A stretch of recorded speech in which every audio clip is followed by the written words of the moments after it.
We place our organizations at risk when we miss stuff. Often the things we miss aren't what we don't know. Instead, they're the assumptions we don't even question. In this episode, the practices that work to find what's missing. This is Coaching for Leaders, episode 732. Produced by Innovate Learning, maximizing human potential. Greetings to you from Orange County, California. This is Coaching for Leaders, and I'm your host, Dave Stachowiak. Leaders aren't born, they're made. And this weekly show helps you discover leadership wisdom through insightful conversations. Mark Twain said, "What gets us into trouble is not what we don't know. It's what we know for sure that just ain't so." Today's guest mentioned that quote in his TED Talk, and it is the reality of leadership for so many of us that it's not even the things we don't know, it's the things we don't see coming because we're so sure of it, and we haven't found the things that we're missing. Today's guest is going to help us to actually do a bit more to be intentional about finding what we're missing so we can lead better for our organizations. I'm so pleased to welcome back to the show Jeff Wetzler. He is co-founder of Transcend, a nationally recognized innovation organization, and an expert in learning and human potential. His experience spans 25 plus years in business and education as a management consultant to top corporations, a learning facilitator for leaders, and as chief learning officer at Teach for America. He's the author of Ask, Tap into the Hidden Wisdom of People Around You for Unexpected Breakthroughs in Leadership and Life. Jeff, welcome back. Thank you, Dave. It's really great to be back with you. I loved getting back into your work from a year ago. As you know, I'm a big believer in asking questions. Yes, I know that. Your book appealed to me right away when I first came across it a year ago in our first conversation. And when we last talked, I asked you what you changed your mind on, as I often do for folks. And you told a story about taking an Uber ride a while back. And I've learned more about that story since that first conversation.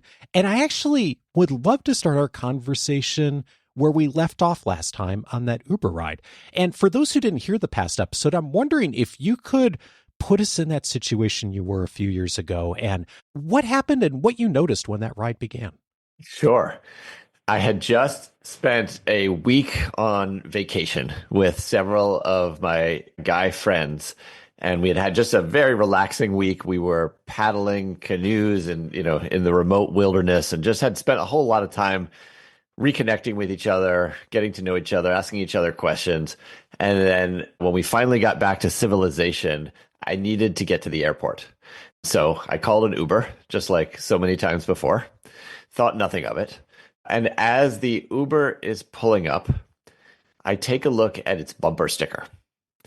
And on the bumper sticker, I see a symbol of a black and white American flag with a thin blue line running through this.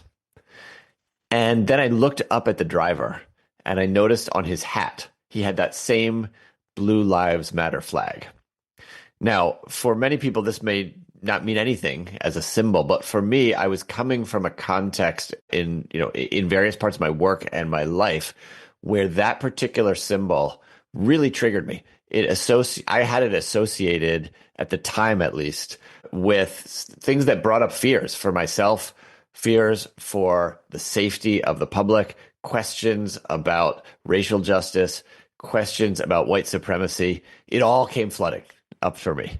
And my immediate reaction was, I don't actually feel safe getting in the car with this driver because I don't know what's going to both happen to me, but also, how could I be with someone who might have such abhorrent views as what I had as associations for the flag? And so I literally looked down and I thought to myself, should I cancel this car? Can you cancel a car right when it's pulling up right in front of you?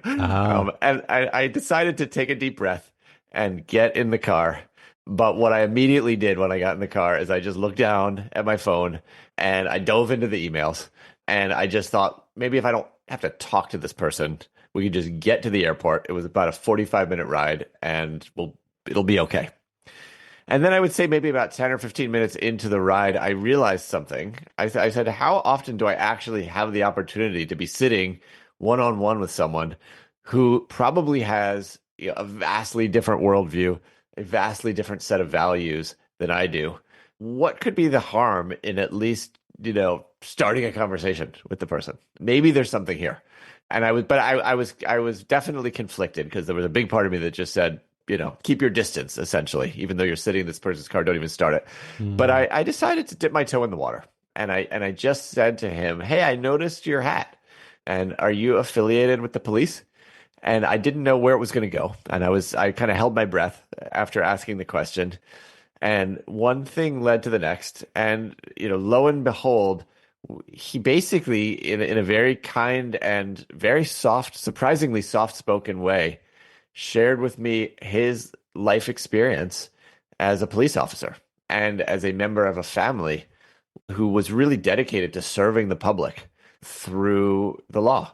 And so shared some very, I would say, to me, incredibly shocking stories of sacrifices that he personally made, that his family made, of violence that they endured, of threats that they endured, to such a point where he actually had to step away from the police force, given the jeopardy that he was in and that his family was in, based on his dedication to serving people. And I was really blown away. I just hadn't humanized, quote, the other side of a symbol before, to the point where I felt comfortable enough to say to him, and what do you think about some of the criticisms of the police? And what do you think of, what do you make of that, of people who would say we should defund the police? And the answers that I got from this guy were so non-defensive and so balanced, where he basically said things like, I understand why people have those views, but I would have questions for them too. Like, who would they call if their house got robbed? Who would they want to call? What would happen? And I thought these were very fair questions. And then he talked about how his own personal commitment to anti-bias and to fair policing and building relationships with the people he arrests, and to especially valuing the dignity of the people that he arrests, including things like offering them a final cigarette before they get booked. And so my entire worldview really got, I would say, nuanced. It's not that I don't still have visceral reactions when I see symbols like this, but I then remember there's a person behind the symbol, and that person might have an entirely different life story or reality than I was assuming. And chances are, as it was the case in this situation, there's more that we share in common than I realize. So it was definitely a humbling moment. It was a connecting moment, and it was a moment that I think truly changed me forever. You say in your work that we perceive that what we've latched onto is the full reality. Yes. And I think about the story you just shared, and thank you for sharing it, and how many situations come up for me as I think about that as well too, and how many times, like, I miss things, we miss things because we just index on our first thing we've grabbed onto, and we don't think about what we are missing, do we? Totally. And that's the dangerous thing. As human beings, we're wired, and especially when we might be emotionally activated, we're wired to see one thing and just latch right onto that. Forget that we're missing tons and tons of other things going on, and just assume that one thing is the totality. Quickly make it mean something, quickly jump to a story, quickly that story can tell us, all right, this is danger, or this is what I should do. When in reality, there's so much more that we're overlooking, and even the things that we do latch onto can be interpreted in so many different kinds of ways. And so that's a lot of how I think about pathways into curiosity these days. I'm sure you have had this experience as well in working with leaders, as have I, that it seems as folks recognize more, get more experience, there's more of a consciousness around what am I missing, and being concerned about that in organizations and in teams. And one of the things that really struck me profoundly was noticing where we might be missing things, because by definition, when we miss something, but there are oftentimes some cues that are a starting point for us maybe taking a moment and a step back to find out more. And you point out some hidden feedback cues in your work, and you say that one of those is repeated questions or suggestions about seemingly small details. Tell me a bit more about that. Why is that a cue, and what is it that noticing that helps with? Yeah. So the basic idea behind hidden feedback is that as leaders, we're surrounded by people whose perspectives and ideas and suggestions could be quite valuable to us. Sometimes are vital for us to know. For example, if our client is about to walk away from us, or our boss is about to fire us, or our top performer is about to leave. But even when the stakes are not quite that high, there's really important information that quite often we miss. It stays hidden because either people don't tell it to us, or they think they've told it to us, but they haven't told it to us directly, or maybe they've dropped some hints, but we haven't picked up on those hints. All of those are versions of kind of, the masking or the hiding of feedback. And so one example, as you just said, is, sometimes people might express their feedback in the form of what seems like a micro suggestion, maybe a question about our timeline, or a question about a certain angle of the data that we think is pretty insignificant. Why do they keep asking about this? Or a question about product readiness, or whatever it might be, or maybe just suggestions that feel micro or overly tactical relative to the level that we should be operating at. And all of those signs can be masking a deeper concern, a deeper point of view, a deeper suggestion. And so if you see yourself dismissing what might seem like this is just a trivial question that keeps coming up, or a trivial thing, that can be a cue to get curious. That can be a sign to say, is there something else going on here? And it's not always the case that there is, but quite often, if it continues to come up again, there's something underneath it. Yeah, and I'm thinking particularly if that's not common for like how a person interacts with you in your role, your team, like all of a sudden there's these repetitive questions, there's these details. And I think all of us have come out of a situation, I know I have times of like, why does she keep asking about this? Right. And like our sort of like gut reaction to that, at least mine is like what's going on with her, And the invitation I'm hearing from you is like, hey, that's the time to like, maybe there is something going on with the other party, but that's the time actually to turn back at ourselves and to be thinking about like, what am I missing that's maybe triggering this person's behavior to change in a pretty substantial way? Exactly. And I think, if your gut reaction is what's going on with her, I would say that you're even more evolved than many, because that's still a question. Many of our gut reactions, I think, is just to be annoyed, or just to put an end to it, or just to try to, redirect or whatever else. But I think the more that we can take it in the direction of, there's something going on here. It's a sign. Let me get a little more curious about it. The better served we are. One of the other things you suggest we watch for as a hidden cue is increased involvement in tactical decisions. What is it about that that's an indicator?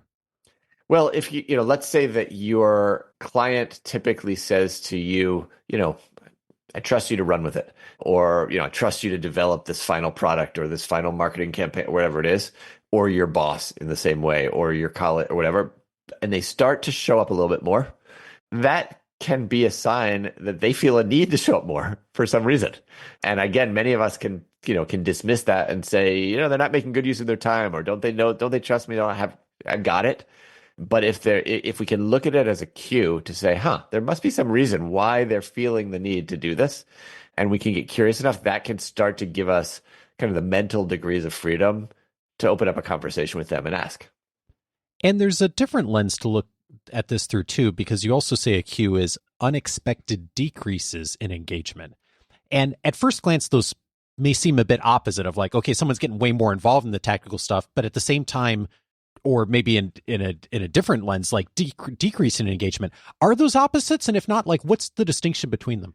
Well, I do think that they're opposites in some sense, because the first one is people are getting more involved. The second one is people are getting less involved.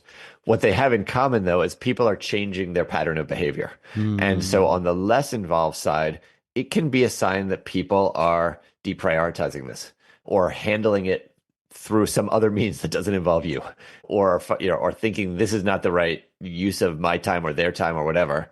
And so for a different reason, it's just as important to think about that as a potential cue to say, is there a reason they stopped coming to the meetings, or that they keep showing up late and can only stay for a part of the time, or that they are sending someone else in their, in their presence instead? All of those can be signs to say, there might be something deeper going on here to get curious about. Yeah, I don't think I've ever thought about it as consciously as I am right now, of like, maybe subconsciously, like people change behaviors and like ask, it's sparking some questions or some wondering.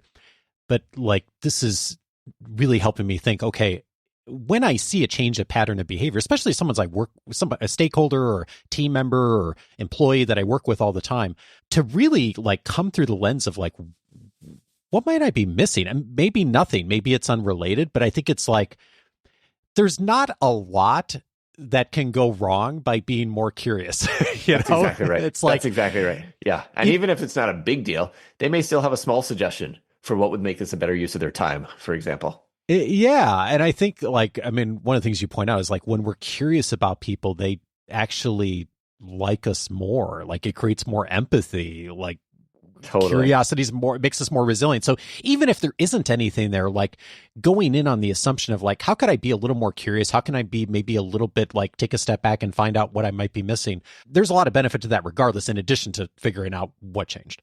100%. Yeah. Even if all you want to do is get people to like you more, or all you want to do is be more influential to people, putting aside what you can learn, curiosity has those benefits.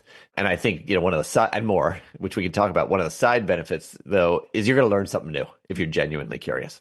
Yeah. Which is like so much of like what leadership is about, right? It's like asking the right question. It's like seeing the bigger picture so we have a more accurate view. In fact, I was just having a conversation this past hour with one of our members, and we were talking about like an initiative they're working on and to build something. And the question came up of like, well, what is it people are dealing with right now that you're trying to address? And there wasn't a clear answer to that. And it's interesting how often we do like go down the path of trying to put something together to answer a need, and yet we're not entirely 100% sure about what's there, or worse, to the Mark Twain quote, we think we know exactly what it is, and we haven't really stopped to ask the question. Exactly. Well said. Which brings us to some of the sparks for curiosity, and you've got a few of them that you invite us to do as far as like actually moving into the space on how could I find out a bit more if I'm missing, if we're seeing some of those cues. And one of the questions you invite us to consider is, what might I be missing? What's the power of that question? So the power of that particular spark is, it goes right back to what we were talking about a few minutes ago, which is that whenever we walk into a situation, we latch onto one thing out of hundreds, thousands of data points or pieces of information that we could be latching onto. And the dangerous thing is that we do it in split seconds and we don't even realize that we're doing it. And so then the thing we've latched onto is our reality. But a spark like, what might I be missing, brings us back to that moment when we've latched onto something and reminds us there's more going on here than what we initially picked out to focus on. And especially if you can then start to kind of pull the thread on that question and say, all right, maybe let me think about what might I be missing that the other person could be up against. What might I be missing that could be about my own impact on the other person and how I'm contributing to their behavior?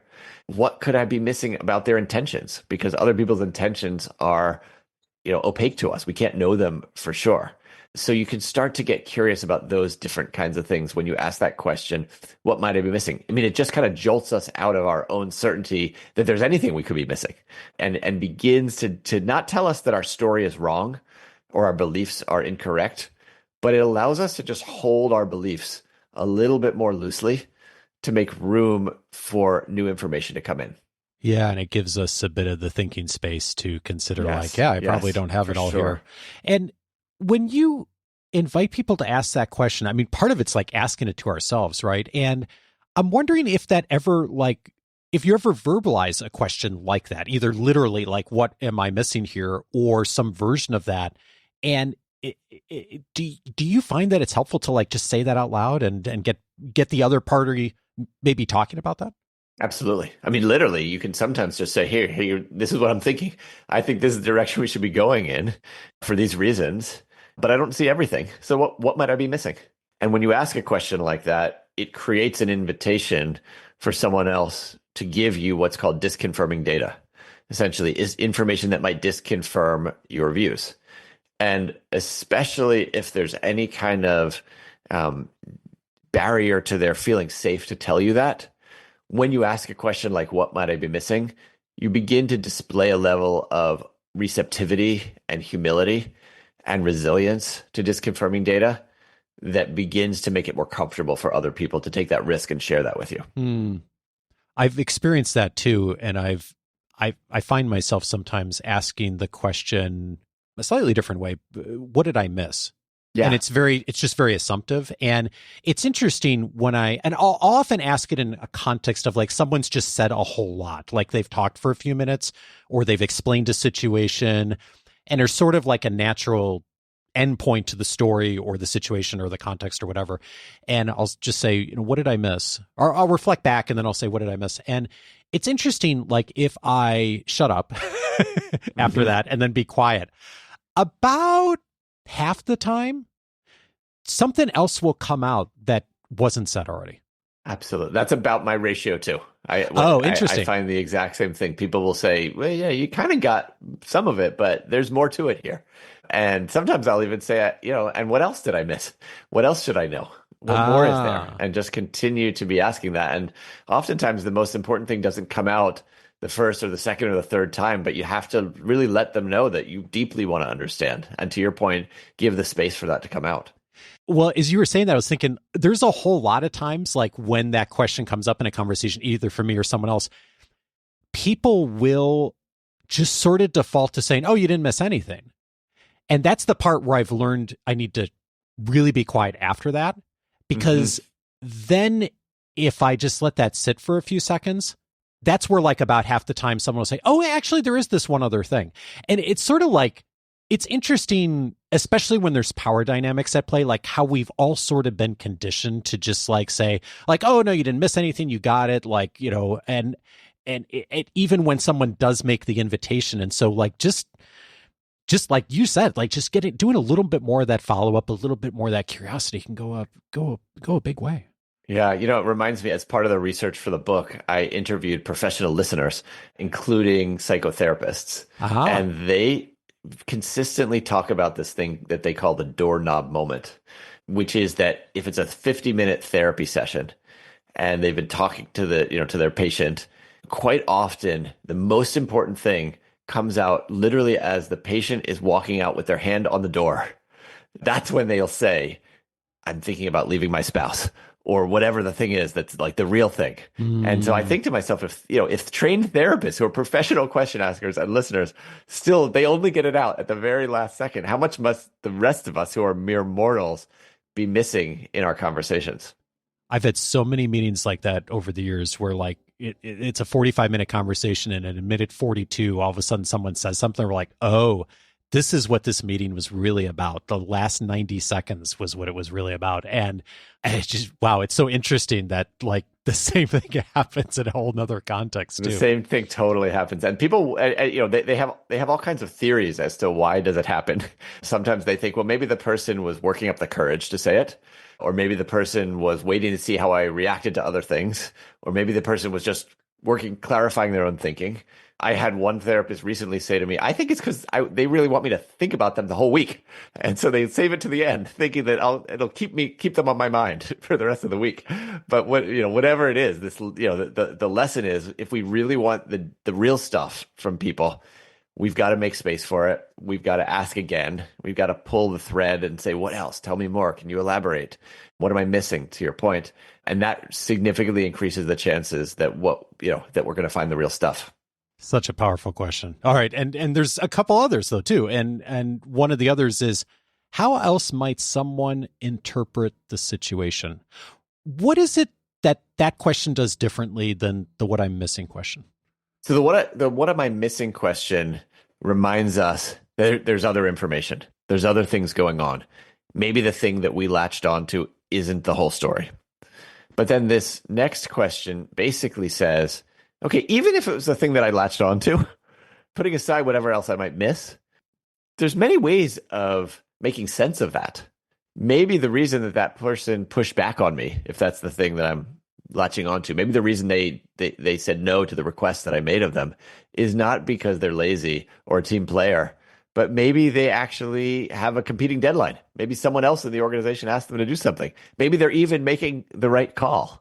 That so it reminds us there's lots of different stories we can tell about the same piece of information, and typically we're just so inside our one story that we even forget to think that there's different ways. And so it really prompts us to expand our way of looking. And again, not to say that our story is wrong, but it may not be the only thing that's true or at play or the only way to look at a situation.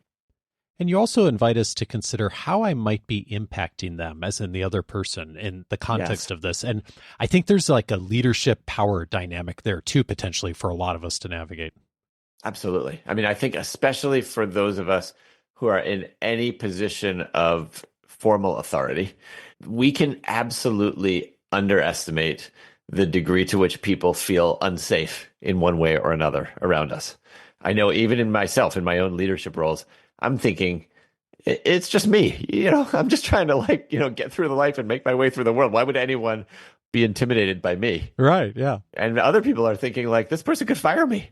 This person could demote me. This person could end my career.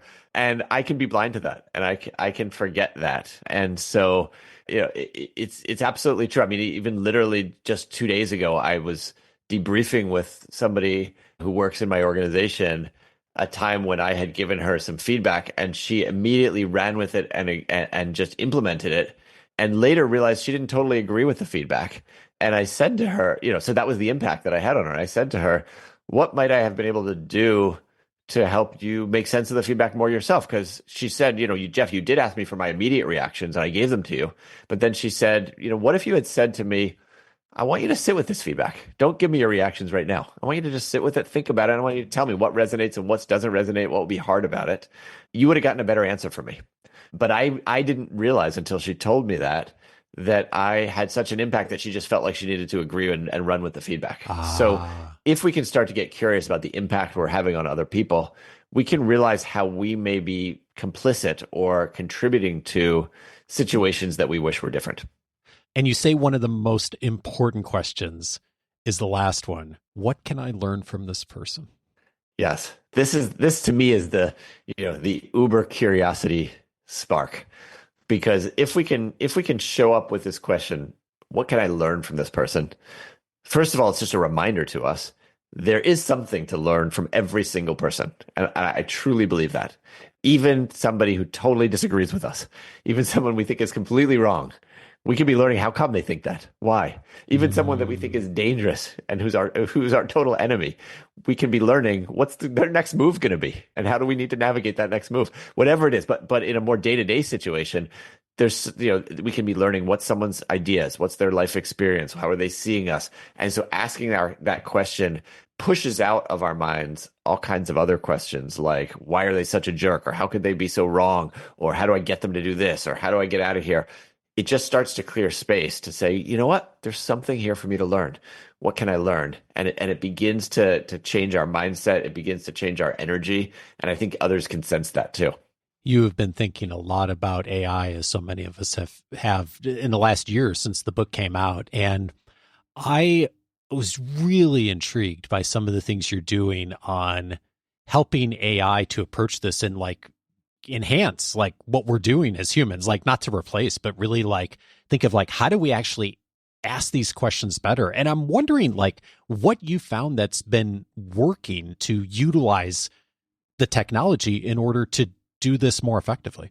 Yeah. So of all the different curiosity sparks that we just talked about, sometimes it's enough to just run through them in your own mind, or to your point, say them aloud, or maybe journal about them.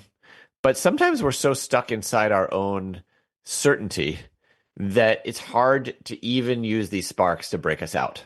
And so I have a mentor, Phil MacArthur, who used to say, curiosity is a team sport. When you really need help, you should ask your colleagues and your friends to help you get curious. But now we have yet another kind of colleague or friend or mentor, which is AI. And so I discovered in writing the book that if you just take whatever, strongly held point of view you have, maybe it's a rant about a politician, or maybe it's a rant about your spouse, or maybe it's a rant about your business partner or a colleague or a teammate, just dump it all right into AI. You can type it in. Nowadays, you can just say it in, and then just ask the question at the end, what might I be missing? Or what could I learn here that I'm not thinking about? All of a sudden, what comes back is fascinating. It will show you different angles on the situation than you had thought about before. And, you may not agree with every angle. It may not be right about everything, but I can guarantee you it'll start to have you think about things you hadn't thought about before. And it will tend to loosen up the grip of your story on you. So the first way to use it is you can just use it to get curious. Then you can also use it, take it one step further, and say to it, what are some questions I could ask my wife here? What are some questions I could ask my partner that I might not be thinking about? And it will generate a set of questions. I mean, it can generate infinite questions, but even if you ask it to say, just give me a dozen questions, you probably will cross off, 3 to 5 of them that you just say, I don't like this, and this is not applicable. But there will be a handful of questions in there that you had never thought to ask before. That can be super powerful. You completely changed my mind on this week and using AI, because I was reading one of your Psychology Today articles on AI and this practice. And just to maybe reinforce how, maybe I'm too close to it, Jeff, but as much as I value questions, teach them in my work, professionally ask questions as a coach, I think about questions probably more than the average person, for sure. And when I use AI, though, at least up until this week, I would often be looking to AI for answers. And in fact, earlier this week, I had a situation where I was like, here's some elements of the situation. I'm going to put in AI and ask for some insight on what would I do in this situation? And it hadn't occurred to me until this week to do exactly what you invite us to do, which is to put in the situation and to say, what are the questions that either I should be asking of myself that I'm missing, or in one of the situations I was thinking of this week, it was a situation with someone else. What are the questions I should ask this other person who's bringing this situation to me? And I tried that, and wow, because oftentimes the answers, I mean, we all have had the experience with AI if we've used it of that's it's very generic or not relevant, and or sometimes it is really helpful, but it's a little more hit and miss. But boy, if you get a good question out of it, then you can really open up what you're missing in the dynamic of what you're thinking about or with the other person. And it really changed how I approach AI entirely this week. Oh, I'm so happy to hear that. I had the same experience when I first started experimenting with it.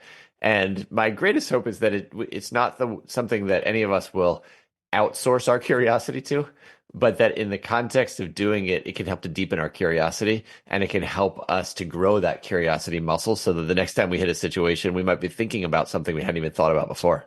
Just like we did last time, we're only zeroing in on a few pages of the book. So I hope that if folks are hearing some really practical things, I hope you'll go get the book for the rest.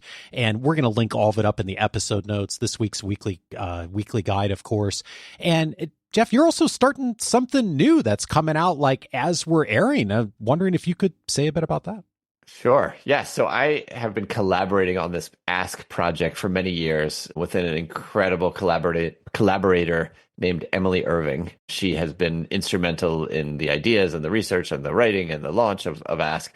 She is launching a new organization called Ask that is all about how to take these ideas of curiosity, of creating safety, of what are the best questions to ask, of how do we listen, how do we make sense of things, and really helping teams and leaders and organizations build this into their DNA of how they function on a day-to-day basis. And I'll be supporting and partnering and right alongside. But I came to realize that books are great at building knowledge and awareness and understanding and giving you tips.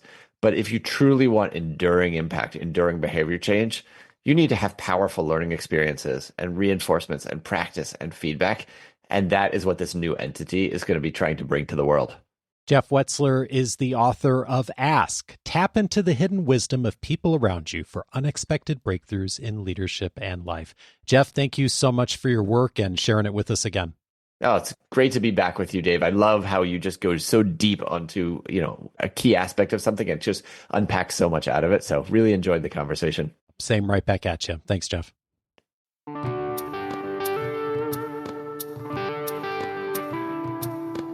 If this conversation was helpful to you, 3 related episodes I'd recommend. One of them is episode 520, How to Inspire More Curiosity. Shannon Menifee was my guest on that episode, CEO of Box of Crayons, the firm behind The Coaching Habit by Michael Bungay-Stanier. We talked in that conversation about the work Shannon and Michael have done to bring curiosity into organizations culturally in such effective ways over the years, and some of the practices that they have used to inspire that. Episode 520 for more from her.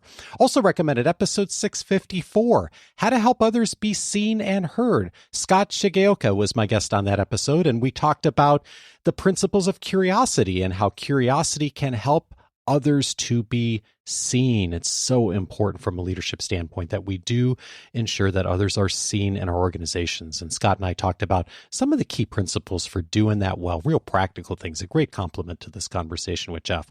And then, of course, Jeff's last conversation here on the show is a wonderful resource as well. That's episode 679. Make it easier to discuss hard things.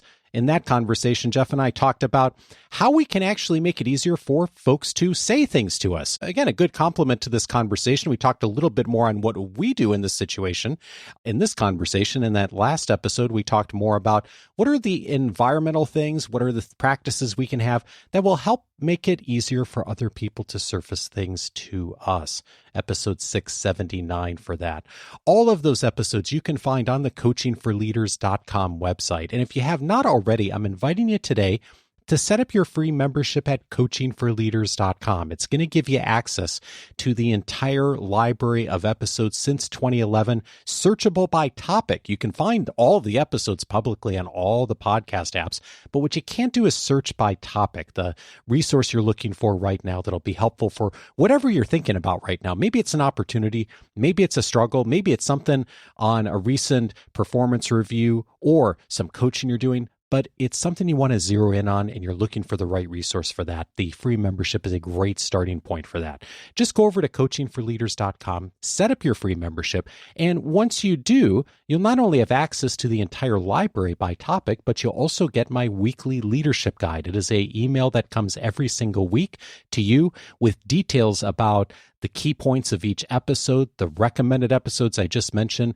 many of the things I've been finding in the news and resources over that week, other episodes from other podcasts, YouTube videos, articles from many of the publications out there that I think will help you in your leadership development. It's one of the key benefits inside of the free membership. To get more, just go over to coachingforleaders.com. One of the questions that I have gotten regularly for the last 20 years or so now, when I was teaching courses on communication and public speaking years ago with Carnegie, one of the questions I would get is, well, when do you stop being afraid of getting in front of a group and speaking in front of people?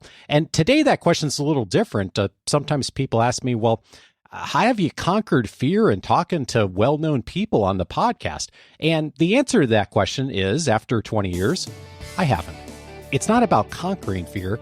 It's about working through it. And that's why I've taken the invitation from Susan Jeffers' book from many years ago of Feel the Fear and Do It Anyway.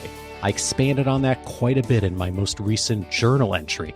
Each week, I'm writing a journal entry, just a couple of minutes to read, that will give you insight on something from me, one of our guests, something practically that I've learned from one of our members that'll help you to practically implement something in your work as a leader and continue to move forward. It's one of the benefits of Coaching for Leaders Plus. If you'd like to find out more, go over to coachingforleaders.plus. Information on the journal, plus all the other benefits of Coaching for Leaders Plus are located right there. Coaching for Leaders is edited by Andrew Kroger. Production support is provided by Sierra Priest. Thanks as always for listening, and I'll be back next Monday with the next conversation.